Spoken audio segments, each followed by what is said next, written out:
Then Solomon stood before the altar of the Lord, in front of the whole assembly of Israel, spread out his hands toward heaven, and said, Lord, the God of Israel, there is no God like you in heaven above or on earth below. You who keep your covenant of love with your servants, who continue wholeheartedly in your way.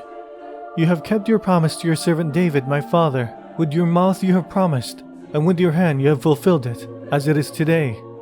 Now, Lord, the God of Israel, keep for your servant David, my father, the promises you made to him when you said, You shall never fail to have a successor to sit before me on the throne of Israel. If only your descendants are careful in all they do to walk before me faithfully, as you have done. And now, God of Israel, let your word that you promised your servant David, my father, come true. But will God really dwell on earth? The heavens, even the highest heaven, cannot contain you. How much less this temple I have built?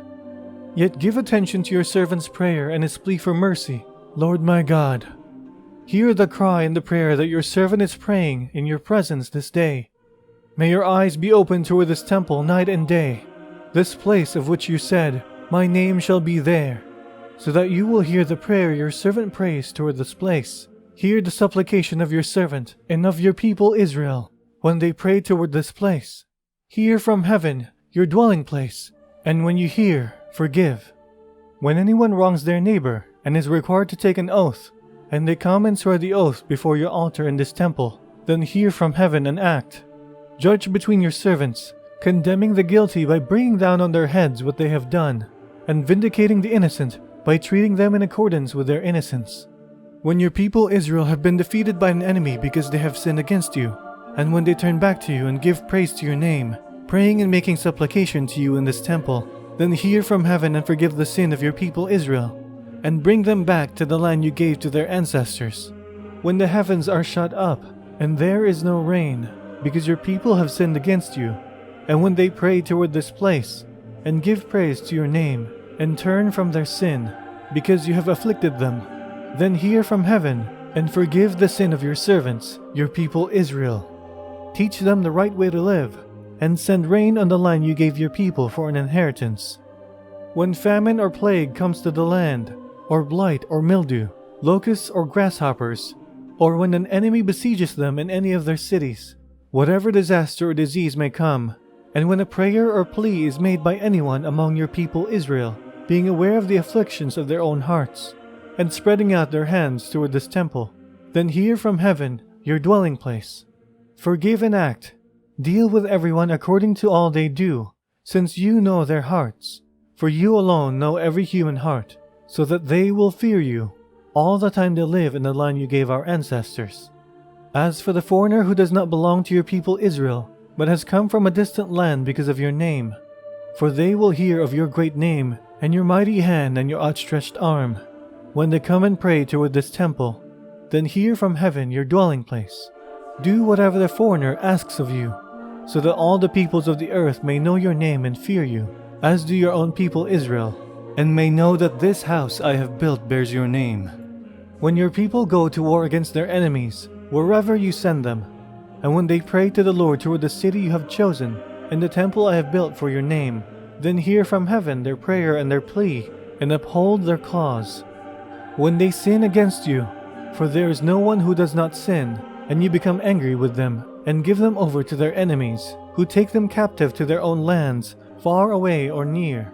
And if they have a change of heart in the land where they are held captive, and repent and plead with you in the land of their captors, and say, We have sinned, we have done wrong, we have acted wickedly.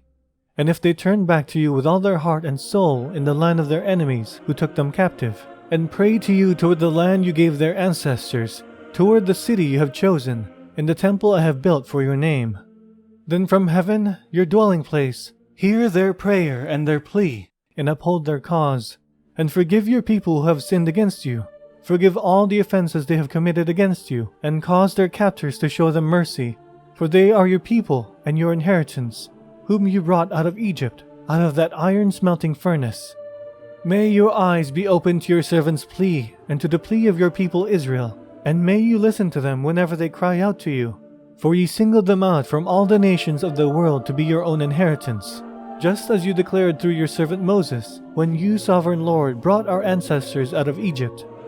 When Solomon had finished all these prayers and supplications to the Lord, he rose from before the altar of the Lord, where he had been kneeling, with his hands spread out toward heaven. He stood and blessed the whole assembly of Israel in a loud voice, saying, "Praise be to the Lord who has given rest to his people Israel, just as he promised. Not one word has failed of all the good promises he gave through his servant Moses. May the Lord our God be with us as he was with our ancestors.